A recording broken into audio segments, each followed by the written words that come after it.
Conservation Commission meeting at 7 p.m. and we'll start with the Pledge of Allegiance.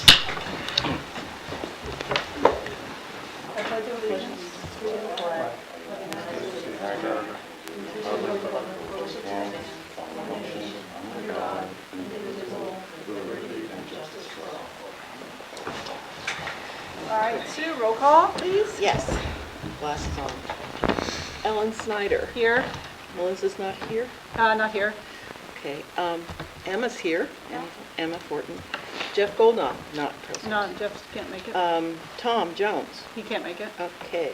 Colin, yes. Here. Juliana, I saw her motorcycle. She can't make it. Nope. either. Okay.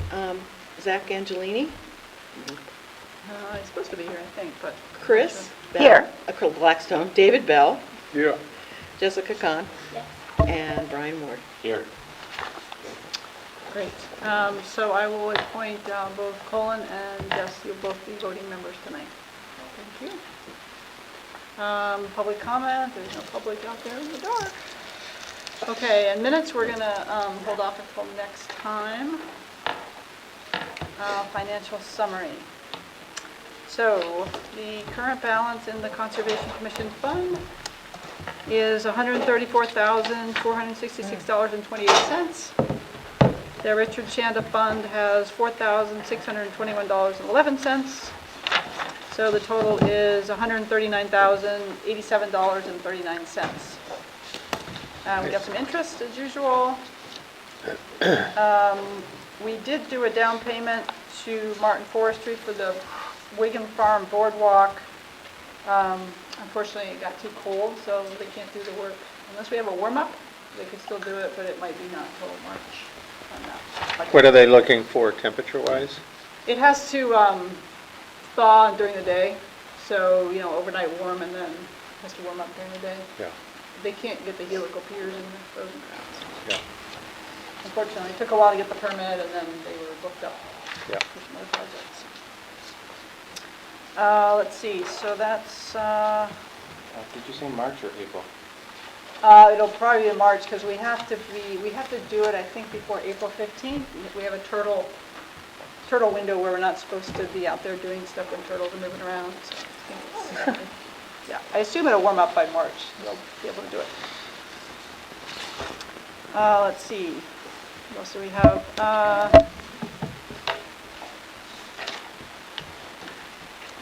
Yeah, I think that was it for since the last meeting. And then for the general fund total balance, we have $3,934.47. And we paid out our dues to NHACC last month. Any questions on finances? Okay. All right, committee board reports. Town council, Brian. Since I missed last month, I have two. Luckily, I'll start with they're very short, don't worry. Let's see. On the 20th, the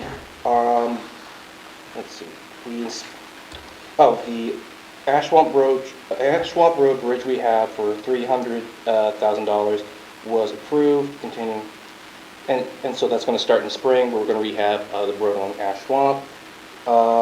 Purchasing police funds for police computer dispatch technology, and we did vote to approve the railroad path easement abandonment. It was 6-1.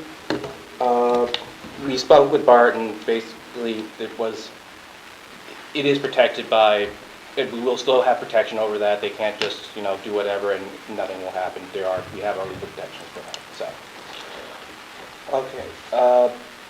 Well, we talked about it at the budget, so we can talk about it. We are in negotiations with the police union to increase their pay. We've been having some problems. Out of 13 police positions, we have 5 vacancies, and we cannot fill them because we pay very little compared to other towns, and a lot of towns are poaching our potential officers. So we've been in discussions with the police union to increase their salary. That's going to be a budget item, a ballot item next election, but it would just bring us up to around the area.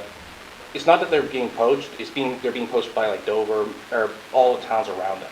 So that's been a problem we've been having. How short are we? Are we 10% So like, if I lower? remember correctly, our starting is like mid-20s an hour. Others, or towns are doing mid-30s an hour. And we have 15 officers? No, we have 15 positions, we have 13 positions and 5 of them are empty. We can't fill that. The dispatcher was even awarded a $4 an hour Yes. raise. That's how Yes. bad the department, or how Yeah. Well, how exciting it could be at the Yeah, department. well, it's not awarded yet. Again, this is something that the town has to vote on, so come town elections in March, this will be something everyone gets to vote on, but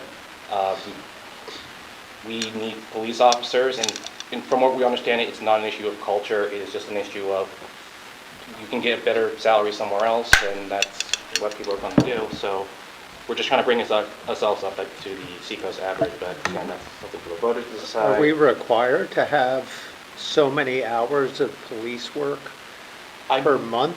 Or, I mean, if we're 5 short, then we probably not having as much coverage as we should. Yeah, so the way I understand it, the collective bargaining agreement with the police union opens up back in June. What we'll be doing in March would be like a stopgap measure, which would show people that we are paying more, but then when the union contract would come up. I also believe there are 2 people who were uncertified officers. They came in without training, we've been training them. Starting next year, they will be fully trained and be able to come on as full-time officers, so this is part of our idea to try to retain. So, I'm sorry, the question was, are we having enough people to meet the hours? Hours are being met, but we can't really afford to, we need more people, and we can't really afford to lose more, so this is something we're looking at. Yeah, thanks. And the actual meeting on the 4th was, I believe, 7 minutes long, so nothing really much to report. We voted to approve a new metal water and sewer, or storage building for the water and sewer department, and that was it. So, unless anyone wants to hear about the water and sewer metal storage building, I believe that was all. All right. Any more questions? Thank you, Brian. Planning board, planning department, did anything you wanted to bring up, Bridget?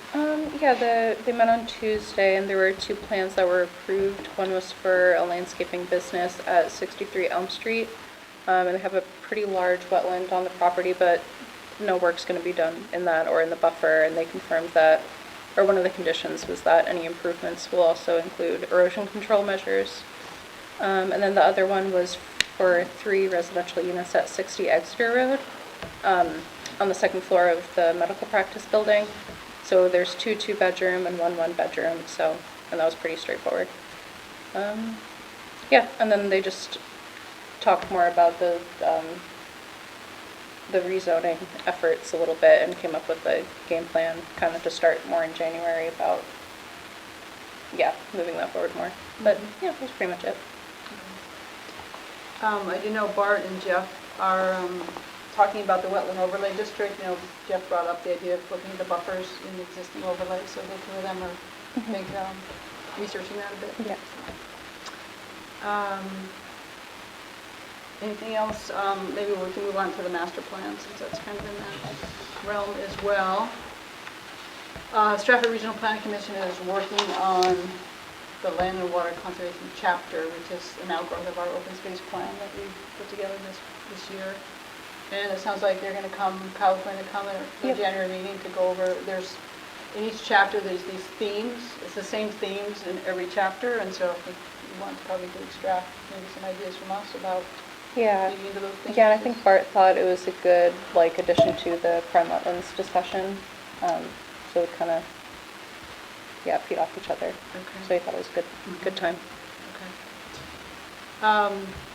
And I'm also on the recreation committee is meeting to work on their chapter, and recreation, a large focus is on Amy's department in terms of recreational programming and facilities and that sort of thing, but it's also kind of integrated with some of our open space, parks, trails, that kind of thing. And so they do want some feedback. So one of the questionnaires I sent around is from them. This is really a questionnaire that goes out to the groups they work with, youth groups or different groups, but they do want some feedback from other town organizations or committees. So maybe, I forgot to ask what the timeline is on this, but maybe you all could take this home, scratch down some ideas, and since we're going to be talking about master plan stuff at the next meeting, maybe if you can bring those.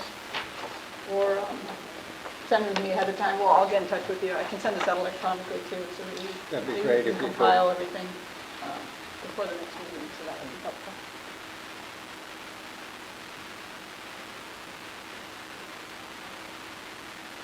And the other thing to do for this one is in your, I think everybody has a notebook, right?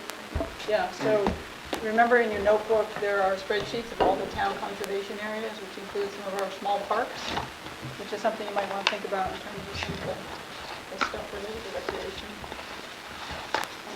Yeah. Great. Any questions on that? All right. Riverfront Advisory Committee, Shanda Park. So Sam is still our representative. He's chairing that, and they're really moving forward with more conversations after the Riverfront Charrette. And I was going to have us spend a little bit of time on that tonight, but I think we'll just go over a few things. They asked if they could do a joint meeting with us in January, so we have a lot of things on the agenda for January, but I think their idea is to come and talk to us about Shanda Park and about Heron Point Sanctuary and get our input on the riverfront. And so I did send out with the packet the deed to Heron Point Sanctuary, so if you could read that before our January meeting. And there's also a deed that provides access from the Meadow Drive community to Heron Point Estates on Meadow Drive and then into the sanctuary. So again, just sort of take a look at those documents. And then I sent out a little spreadsheet about Shanda Park. It's some title work, and it's a little unclear to me exactly if you look at the surveys and the deeds, exactly what parcels came to the town historically. And then the town got a Land and Water Conservation Fund grant to help acquire those, but the documentation on that is really unclear. So anyway, you can take a look at that stuff. Ellen, Heron Point, the gate's just going to be closed. They're Yeah, not according to Rick gonna- Malasky, he wants that as a permanent closure, unfortunately, so we don't have a good option as yet to get to Heron Point, except if you park or walk in town or park at Lamprey Street. Yeah. Walk. I went up, when I was cleaning up the walkways and stuff, there were a lot of cars in the, parked on the street in the trailer park. And I'm just wondering if there's going to be blowback at some point about the number of cars that are sort of Oh, parking in areas that, and you know those people are parked there and they're walking in? Yeah. Yeah, yeah. they're not supposed to park there. So, I mean, we may end up getting some pushback. Yeah, I'm surprised they haven't said anything. I don't think we've gotten any calls on that, but. Yeah, and that's good. I mean, there isn't a sign there that says, only park within this certain area. So it kind of spilled over into. Yeah, there's supposed to be no parking actually there. Right. But it may be that they actually prefer, I don't think they want that, but better than people crashing the gate late at night and Yeah. the cars are visible, right? So you see people coming and going. Yeah. But that's good to know. You can Are still. there no parking signs posted there? I don't remember seeing one. No. I don't think so. They've just expressed it when they've spoken to us. Well, there was no need, right? Because it Yeah. would usually open. I think there might have been a need or discussion early on about people parking, and they didn't like it along the way. Yeah. I mean, it's kind of a quiet little place. It might be the lesser of two evils now, though, if the gate's closed, and so Sure. there's nothing going on in there. Like Ellen said, your car's out here. It's, So the anything kids you're aren't doing is gonna be- overt. The kids aren't going to be partying. Yeah, Or I it'll be think, plain sight and everybody joins in. There you go. I think there were probably maybe 8 cars when I was there and saw it, taking up some some space. So I was able, since I was going into work in there, was able to go in and just open the gate and drive down. Yeah. But, Huh. yeah, so I think we just, in the back of our Yeah, yeah. It's good to mind, know. just, I can check with her president. She lives right across from the gate, so that's part of the community. Right. Yeah. Yeah. A long time ago, someone talked about, not here, but I heard something about trying to build a bridge to Heron Point, and just because, so people wouldn't have to go through. I know that would be expensive, but that's something like we could do like a fundraiser for, or if we found out how much that, well, first of all, is it possible to build a bridge, say, from our side to Heron Point, maybe closer to the dam side? I think the dam side is tricky because there's two houses, but they've talked about going over from Chandler Park, Right. across. And that's in the riverfront charrette, so we'll probably talk about that a little bit more in Okay. January. It'd be obviously expensive, Right. but it might be worthwhile. It's a beautiful park and people can't get over there very easily right now. So I think it's become more of a potential, people are more interested in it now that the gate is locked. Yeah. Yeah. architecturally, I think it would be a challenge, because Yeah. the boats that go in and out. Yeah, that was, yeah, that's what I was thinking, why closer to work, the apartments, so the little bridge, like, I figured maybe if we could get permission from them, like from there, then just, there's like a small gap across the river that boats don't go through, that would probably be, but yeah, again, I was just wondering if that's something we could, Yeah, I mean, I think it's worth, Did they talk at the meeting at the charrette about who would be responsible, whether it be Army Corps or in terms or of Fish and getting Game? It's, Where do your permits come in order for you to, it's the people in charge of the boat traffic. Yeah. I don't know if that's Army Corps or something, yeah. But the other thing is, if you read the Heron Point, that's why I want you to read the Heron Point deed, because there are restrictions about structures. But, they never really anticipated a bridge, and so I think Bart is actually, the town is having an attorney review it to see if it's allowed, and then we can go forward to see if it's feasible. What's the gentleman's name that bought the property and is living there? John? John, John, what's his last name? Can you think of it? that owns the 4 acres in the house? Yeah. I I can't think of it. Yeah. So, I mean, he was thinking of selling, and I know there was a neighbor that had an interest in purchasing it. I don't know if there's been any further discussion on it, but No, I mean, that would get you closer to Lamprey Street in terms of being able to walk. park and then Yeah. walk through Yeah. that Yeah. area. That'd be great. Yeah, so it's up to explore. So yeah, take a look through the documents. Look at the charrette. I think we gave you the link, and so you can watch the video of the report, and then we'll have more of that conversation in January. Great. Just to wrap up Heron Point, the surveyor, I think, is working on the survey. We hired Stakes and Stones to do the boundary survey with the butters. The tree work is done. Thank you, DPW, they paid for the tree work, so that's good. And thanks for doing that work up there. Yeah, no problem. What was the tree work, just cutting down? There were there were some trees like right on the boundary, and some were just like on the town side, and there were a lot of dead ash. Yeah. And so their houses are really close to the boundary, so we agreed to pay for trees that were on the town side, and they had a few more on their side, and they paid for those, and John, Ryan Tree Service did the work. Yeah. So, and we asked the town to pay rather than coming out of the conservation fund, because tree work can eat up a lot of Yeah. money, so that was nice. Yeah, I saw a lot of the ash down. Yeah. All right, anything else on riverfront? And we'll pick that up next time. Energy environment, Julie couldn't be here tonight. School, hi Emma. Hi. Because it's winter, it's kind of hard to do a lot of stuff right now, but we're trying to plan some rock painting events throughout the school with environmentally friendly paint and stuff like that, so it's not toxic. Just to kind of like brighten up the outside of our school, because right now it's kind of dull, so we just wanted to bring some light to it. So we're gonna put around like the benches that we that we put around the school and the trees that we planted in the front last year. So we're just kind of trying to brighten up. And then we're just trying to do some activities within the school, just like a big tree of handprints of all the people in our club and stuff like that. So just kind of bringing some light to it during winter. So other than that, not much right now. All right. We'll talk I'm a sorry, is that middle and high school? Yeah. Is that- Yeah.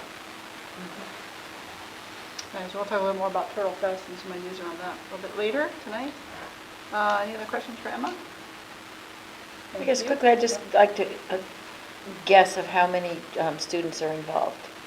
So the biggest club that, like our environmental club, has about 40 students right now. It's, I think, one of our biggest clubs that we have, other than I think National Honor Society.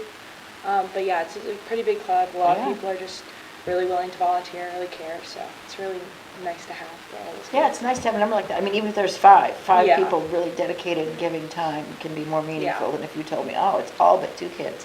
Yeah. I was just curious, thank you. 40 is amazing. Yeah, definitely for a school our size. It's open to all grades of high school, and we also have, I think, 5 or 6 eighth graders right now. We didn't want to do the younger kids because it gets kind of tricky with volunteering, and because we do a lot of roadside cleanup, so we didn't want to have the younger kids do it. But yeah, it's open to all of high school. I think we have kids from every single grade from 8th to 12th in it. Beautiful. Yeah. Awesome. Oh, thank you. 300th, Melissa couldn't be here tonight, that's her gig. Okay, I put it here just because I didn't know where else to put it. We got a request for a letter of support from the Nature Conservancy. There seems to be a lot of interest around salt marshes these days, and so they're looking to apply to NOAA for a grant to work on some salt marsh restoration, particularly on their Loverland Creek, but I think also in partnership with Fish and Game. And so they're just looking for a letter of support since those lands are in Newmarket, if we would support their grant application. So it's Yeah, like absolutely. Sorry, what group again? This is the Nature Conservancy. So they own the properties out on Loverland Creek. And they're Are working they with looking their... for a letter from us, or? Yeah, just a letter of support saying, basically we'd say, salt marshes are important to our town and so forth. Yeah, we appreciate the work you're doing and... That's great. Yeah. What is their research, what did they? So let's see. They're looking at sea level rise as well as the marshes themselves need some restoration. There's a lot of work that's been done like over at Parker River National Wildlife Refuge. So there's a lot of tools, but I don't think they've done some of that work here, and that's what they want to do. So the next phase will be focused on reading more on restoring the existing marsh health as well as understanding, perhaps facilitating, enhancing opportunities for marsh migration.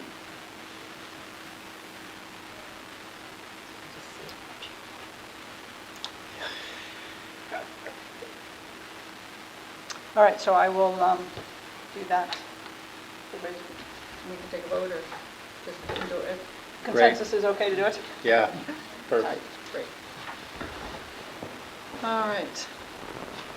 Okay, so we were going to, again, talk a little bit more about the charrette, but I think, again, we'll postpone that since the Riverfront Committee wants to come in January. And you're going to spend a little time looking at Heron Point Sanctuary and Chanda Park, so we'll have a little bit more background on those ideas. Think about a bridge, see what you think about that idea, because that actually is described in the charrette quite a bit, so. Okay, so let's keep moving along. Easement monitoring, I think, Tom, I think we're in pretty good shape. I can give you a little rundown. We've done the ones that we do ourselves. Bald Hill Reservation is owned by the Southeast Land Trust, and we hold the easement, and Julie did that report. I did 2 out on Mill Mill Road, Silverman and Chenier, and those were fine. And then the state of New Hampshire does Wigan Farm and Dearborn because they hold the easements on our property, so those were done. And the Southeast Land Trust did Nostrum, Hilton, and the Scouser Realizzo. We had them do that one this year. Since we own the land, it's better if a third party does it. And so once we get all those reports in, we'll take a look at them and see if there's anything we need to follow up on. I think for the most part, things are in pretty good shape.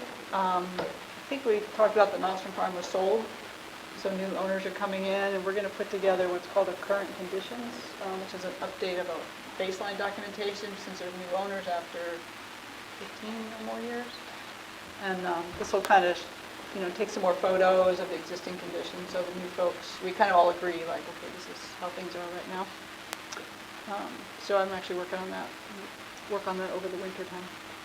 Ellen, do we have a location that those reports are uploaded to, or is it just filed?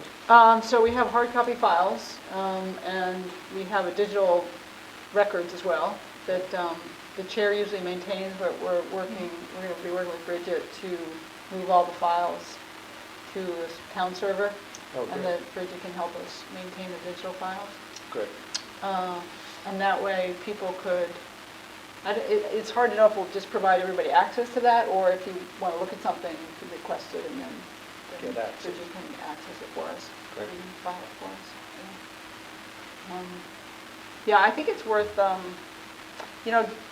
easement reports, the ones that are for our properties are public information because they're public, but usually the ones that are on private landowners, you don't usually put those out in a public forum because sometimes there's, I don't know, it just doesn't usually typically happen, but we could share them. You could take a look at them and then see what, there might be some issues that we want to talk about. Yeah, at one of great. our meetings. They're kind of interesting to read. So I think, we're in good shape. We got our easement monitoring done for the year. And David helped, I'm sorry, I forgot about Smith Sisters. So David and I both went out there and looked at some things. So. Smith Sisters had 5 deer stands. 5 deer stands on the Smith Sisters property, so pretty intense. But when I went out there, the deer tracks were still very fresh, so despite the number of deer stands. So is that sort of poaching? No, they're allowed, it's open to hunting, and you're allowed to put up a deer stand. There are new rules that you have to put your name on it. And none of these had their name on it, so that's an Audubon. Audubon will have to follow up, and you have to take it down at some point during the year. You can't leave it up there year round. Yeah. You don't have to ask permission, though. It's Yeah. pretty Interesting. amazing, actually. As long as the property is open to hunting and not posted, you can put up a deer stand. All right, let's move on to land conservation. So the Rose sub-property, as we've discussed, so Ben Engel at the Southeast Land Trust is basically serving as a staff person to this project for us.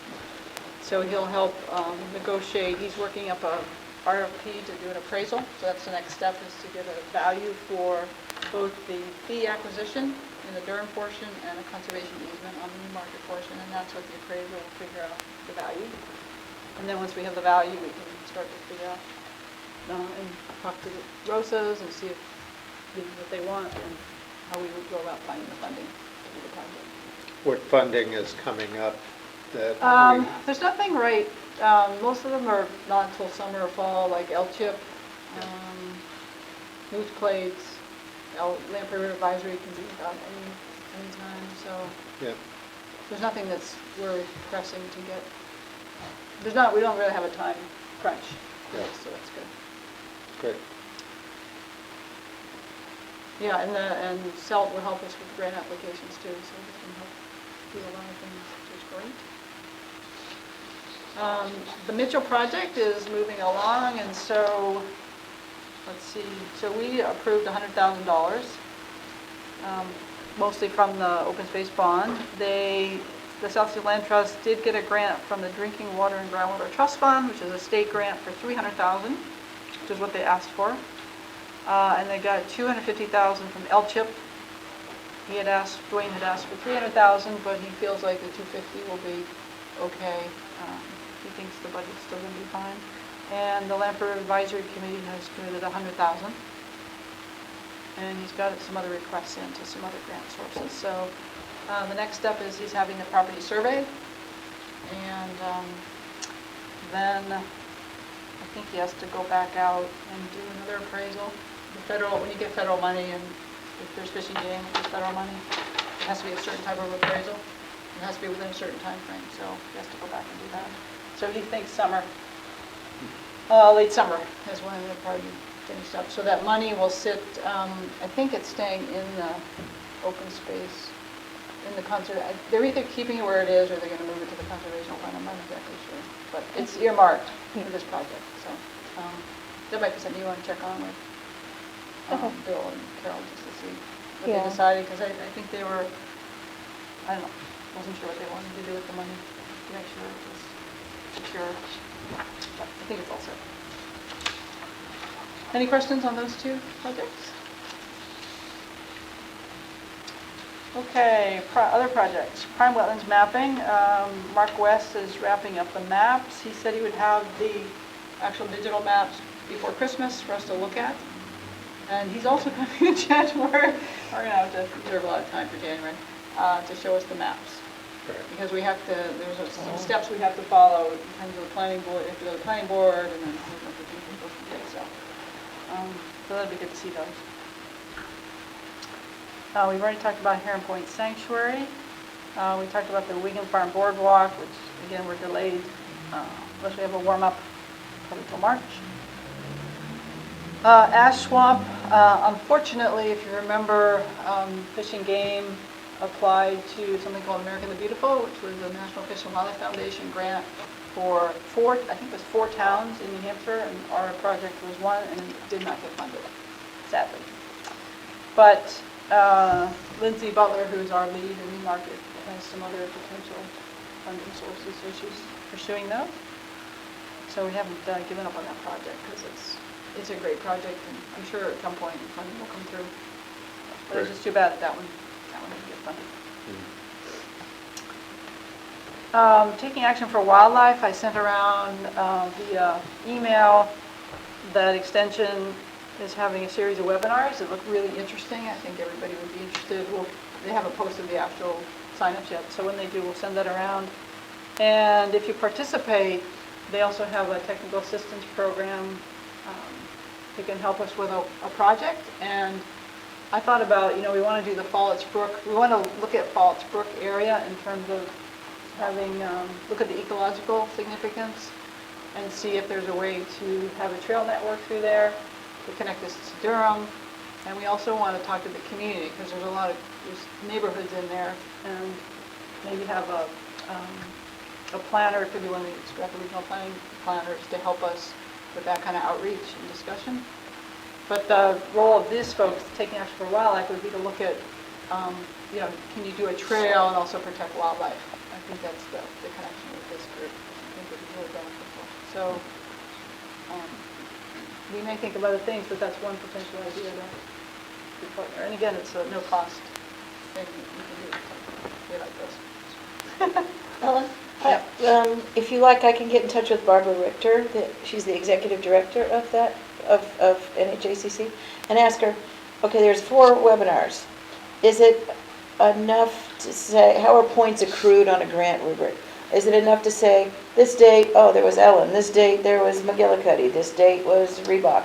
Or is it, we are signing up saying Newmarket's going to participate, and we'll let you know how many of us are going to be at that webinar? I think it's not too strict in terms of that. I think they just want you to, and matter of fact, even if you didn't participate, I think you might have an opportunity to apply for a grant, but I think the webinars are so relevant to what a project you might want to do. Well, it does say there, if you participate, you get extra. Yeah, but I don't know, we can, look at that. And everybody can join. Usually you can, if you sign up and you're not available for that particular time, then you just watch it at a later time. So as long as we all sign up, then we want to. Yeah, then they just vet the addresses and see that it's legit, so. No, but they look good. Okay, move along. Okay, we got some other stuff. We got lots of stuff going on. UNH capstone project. I'm going to let Zach talk about this. Yeah, sure. So this one's really exciting. Basically, last spring, I got connected with the Harris Center, which is out in the Keene area. They organized, they're called salamander crossing brigades. So it's in the springtime when all amphibians wake up from hibernation and migrate to vernal pools. And basically volunteers identify those areas and help basically get them across the street without getting run over by cars. They also have kind of like a citizen science portion of it where they log how many amphibians are crossing there, and then that information can be used for like conservation efforts to show kind of where there's that ecological importance. And so I did this training last spring and organized just a few volunteers here in Newmarket. Because the Harris Center, they're focused in Keene, they don't really have much going on here. And so Ellen and I have been talking about it and thinking that it could be great to get a team of UNH students to really help kind of like formalize the effort, similar to how they've done in Keene, and basically make a Seacoast Salamander Brigades group. And so I do a bit of work at UNH with there's a sustainability dual major. So students have to do like a capstone project if they're doing that dual major. So Ellen and I kind of crafted a project around mapping where there's vernal pools in Newmarket to identify where those salamander, frog-toad crossing sites would be. And then with that information, students would help with that mapping, with like GIS mapping, like doing some field work to confirm what the maps are saying about where the vernal pools are, and then help build out kind of a community guide and action plan for organizing volunteers, like storing their information, and yeah, getting volunteers to come out and help during that time, and also collect data and provide it to potentially, there's some research going on at UNH where it could be useful. So that'll be this spring, the students will start on that, and we think it's kind of like an ongoing project that students can continue to do, which is exciting. And I just talked to Erin Hale, runs that sustainability dual major. She's on the Durham Conservation Commission, and the plan is for it to be Newmarket and Durham, potentially. And she just presented all the capstone projects and said that this was one of the most popular ones, so that was exciting. Excellent. Yeah. And Alan and I will kind of serve as like advisors to the students on the project. Very exciting. Yeah, yeah. Yeah. I've done one before, capstone, and it's nice. Yeah. We're doing Salamander Fest I was 2026. thinking that. Yeah. More wood Potentially, cuttings. Even for maybe this year's Turtle Fest, like part of what the students will do is like outreach, and so maybe they have like a stand at this year's. Yeah. The crossings will likely happen before Turtle Fest, it's usually Right. like March, April, but they could take pictures and stuff of the volunteers and then maybe have a stand. Because people who are here interested in turtles probably would be interested in being volunteers and kind of show them what they did and maybe recruit some more volunteers. Yeah. Excellent. It's a really cool event. It's like, I feel like the volunteers that came out last time were just like really excited about it. Yeah. Mm-hmm. Yeah, so that's cool. I'm sorry I missed the middle chunk of that, but I can say Nottingham, probably Conservation Commission, has signs they put out at that time of year saying amphibian, vernal night, whatever, it's nicely worded. So maybe seeing what Nottingham Conservation Commission, or who's involved in Nottingham, since that's just over there from us, but they might have something interesting to say, or just don't let them take your volunteer posse. Right. No, that's great. I'll definitely let them know. Mark West actually lives in Nottingham, so he might. Oh, that's right, yeah. Yeah. Mark.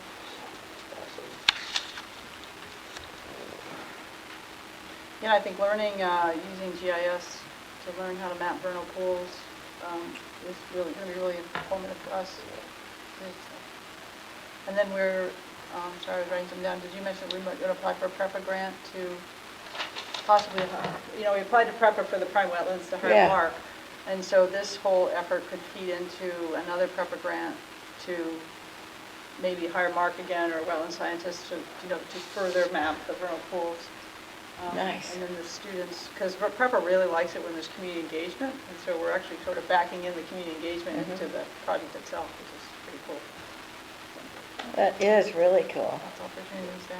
When you were getting the training out of Harris Center, well, not to take up time now, but quick and down and dirty, did you go there like 4 afternoons over a 2-month period, or how did that training work? It was like a Zoom webinar one night. It was like an hour and a half. Well, that's and intense, though, an hour and a half on It Zoom. was. I was kind of like, oh my God, what's this hour and a half training? It'd be like, I was so engaged the Yeah. whole time. They do a really good job with it. The woman who runs it is like great, like super engaging. I felt like right after I was super inspired to go. Oh, out that's and beautiful to volunteer. hear. Good. So, yeah, they have a lot of great I think, resources that these students can kind of like really build off of and apply here. Good. Yeah. Who was the woman that? I'm blanking on her Brett, name. Brett. Yes, yeah. Oh, that's Thielen? it. Brett Leland, yeah. Yeah, she did such a good job. Yeah. It's amazing. A lot of it's about safety, like making sure you're Yeah. safe and how to handle the amphibians and, Exactly. but we could get people all over town doing it, like checking out their own road and Yeah. what's going on, so, Yeah. very fun. Yeah. Great. We keep saying fun, fun, oh, that's fun. It's beneficial, so. Yeah, it's- yeah. Wow. Yeah, it's educational, all sorts of good things. Which moves us into Turtle Fest. So we sent around, yeah, you should have a handout that we had a planning meeting to talk more about the day, Saturday, May 10th. And the day itself is pretty well fleshed out. If you look at the handout, so we're going to do a bird walk. Julie's going to lead that at Wickham Farm. And then we decided to host it at the high school, although I think Bart still has to confirm.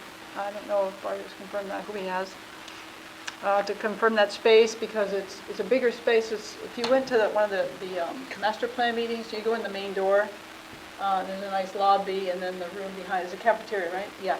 So the cafeteria, which has a nice projection system, and it gives us a space in the lobby to have exhibits and displays, and then even in the room itself, we could have children's stuff in the back.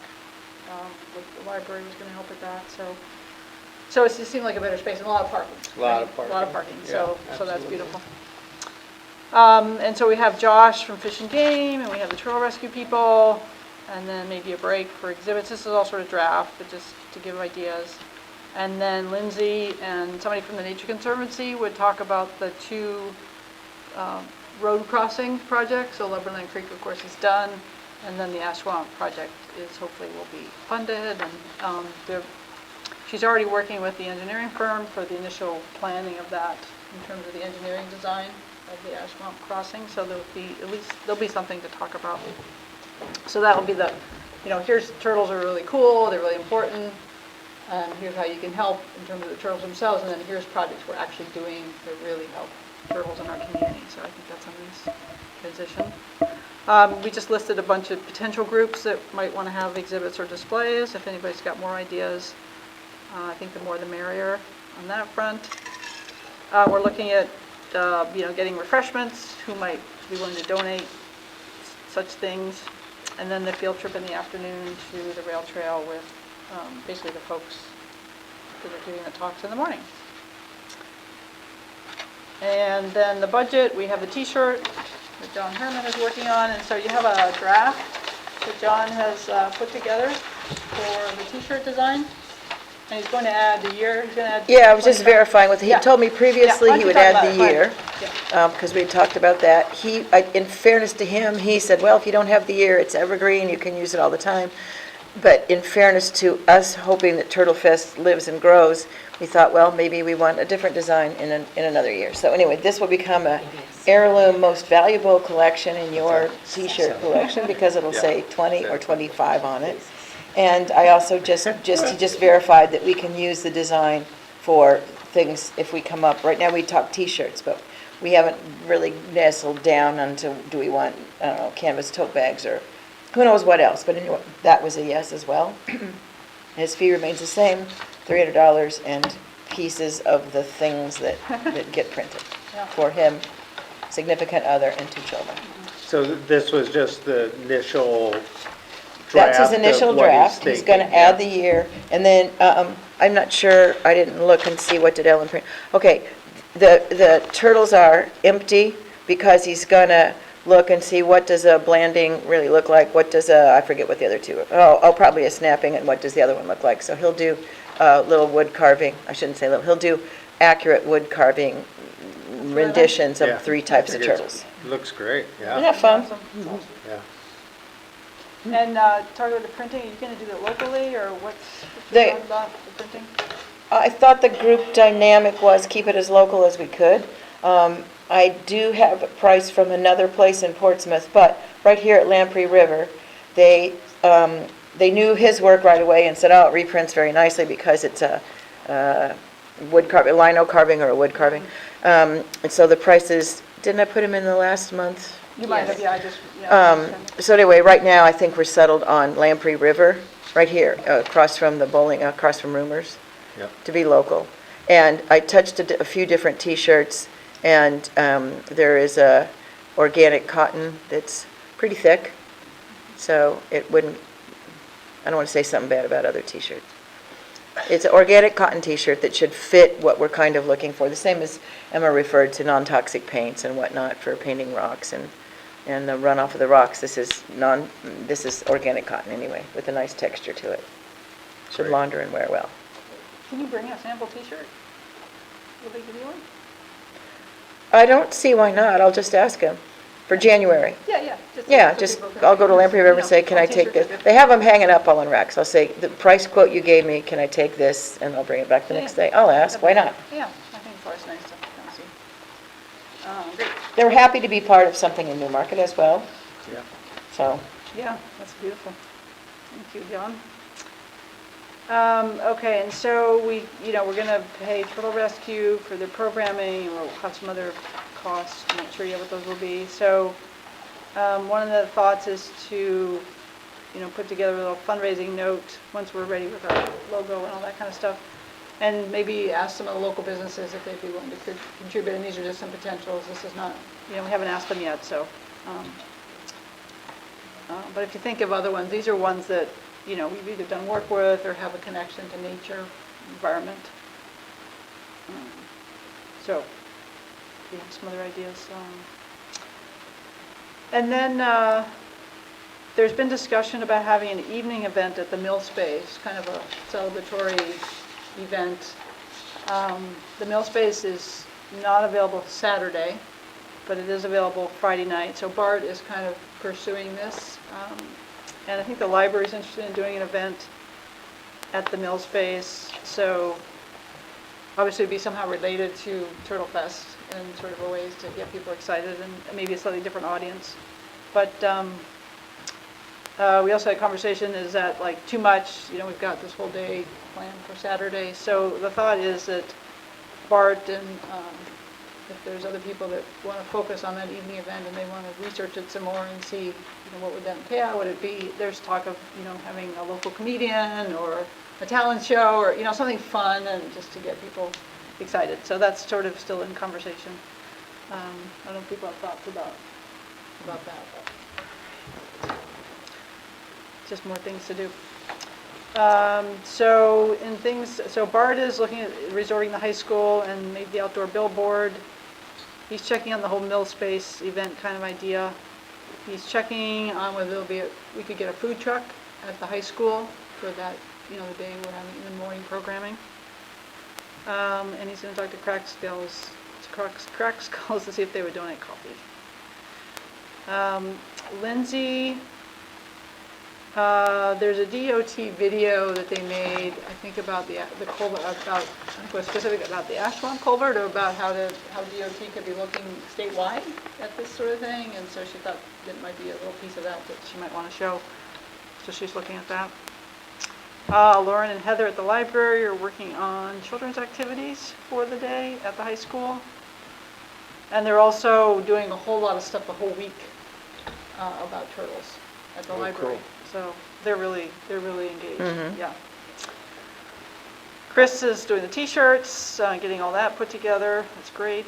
I'm talking with the Nature Conservancy to see if I've already talked to Joanne about co-presenting with Lindsay. Her son's birthday is that day, so maybe somebody else from the Nature Conservancy. But hey, it's Turtle Fest. Maybe you'll want to come. You think? Like a pizza party at the skating rink. And then we asked Bridget if she would just, help with some of the marketing and so forth. So that'll come down the pike. And Emma, I met with Emma and we talked about ways the high school might help with the clubs that day. Or did you have any chance to talk? I talked to a few clubs and they are interested in making exhibits for Turtle Fest. And then I kind of held off on asking about the improv show because I knew we were kind of up in the air about the Mill Space. But I figured once we get that finalized, I can mention it to her. Okay. Can you say the clubs, which club you think would be? Probably the Net Zero or environmental team, most likely. We have a lot of projects that I think would be nicely represented throughout there and kind of be on brand and on theme for that. Yeah. So one thing was on our agenda, we had talked, just I'm going to bring it back to you, the rain barrel thing. So the company that makes the rain barrels that used to do the community programming, they don't ship them anymore. So you sort of can't really do that. You can't purchase them and have them delivered. And so we talked about, well, maybe we could do like a little demo, like, and, you know, list of where you can buy them. What's called the Gardener Supply over in Greenland now sells lots of different kinds of rain barrels. They look really good. So that Chris and I were just chatting beforehand about maybe we could do a demo, and maybe we could do a demo as one of the exhibits at Turtle Fest. And so it might be something that maybe the Net Zero Club would be interested in. Yeah, definitely. Yeah, we have one right out by the main entrance, so it's Yeah. really easy to see and stuff like that. Oh, that would be perfect. Oh, there you go. That would be something we could add in to talk to you about that. Yeah, we can see if Yeah. we want to still get another one, or maybe use that one or somehow do a little demo. So anyway, that might work. That way people can just go get their own rain barrel that we don't have to organize it. That seems like easier, but still getting the word out. Still gets an audience, it's right in front of there, we should interface and have that be Yeah, one of the yeah. exhibits. Yeah.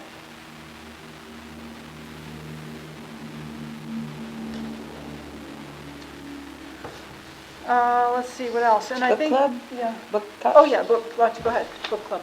Book club. So at the library, we had talked about bringing back a book discussion group. We've had one before, and it was all conservation-themed books.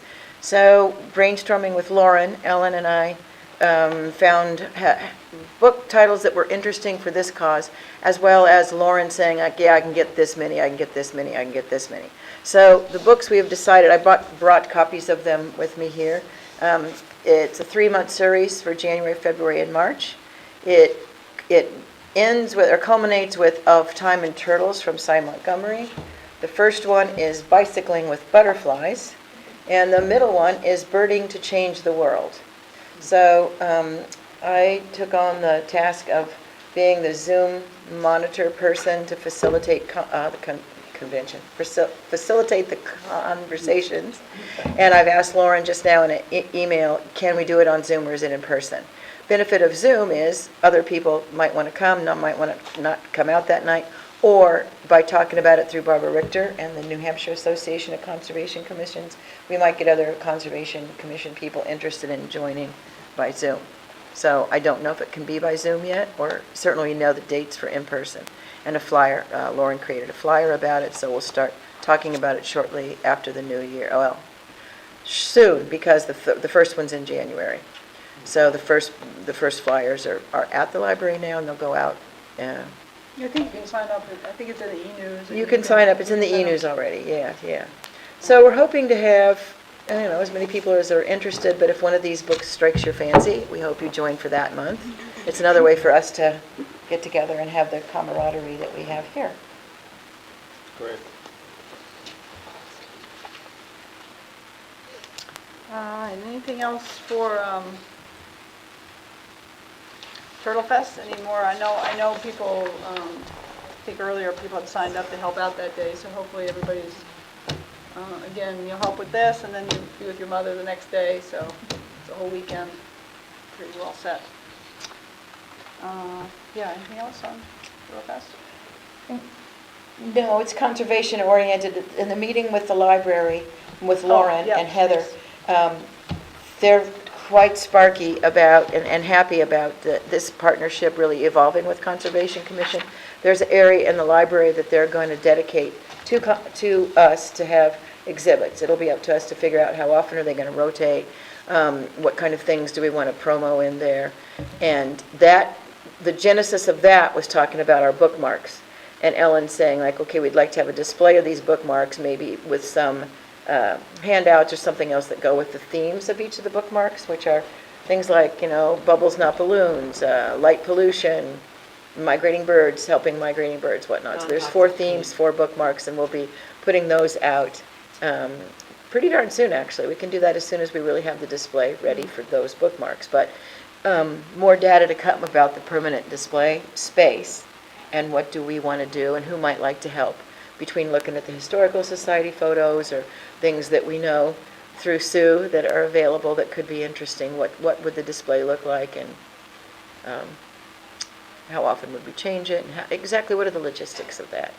But it was one of those things where the genesis was just wonderful, because it starts out with, do you think you could help us and have some little puppets for Turtle Fest? And it turned into, yes, we can do activities all week. We can be there that day. We'll have this book talk, and we'll have an exhibit space, and we'll distribute your bookmarks, and we can do in-cap books for you. So it's quite luxurious to have such a Yeah, library right. and such an enthusiastic and very creative staff.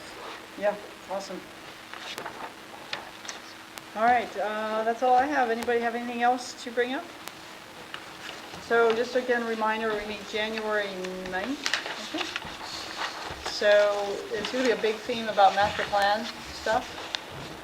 And so also the wetland overlay, possibly we'll talk about the wetland overlay then, but a lot about the master plan and the prime wetlands stuff. So hopefully we'll get some of that to you before the end of the year. All right, all good? Motion to adjourn? Second? All in favor? Aye? Okay.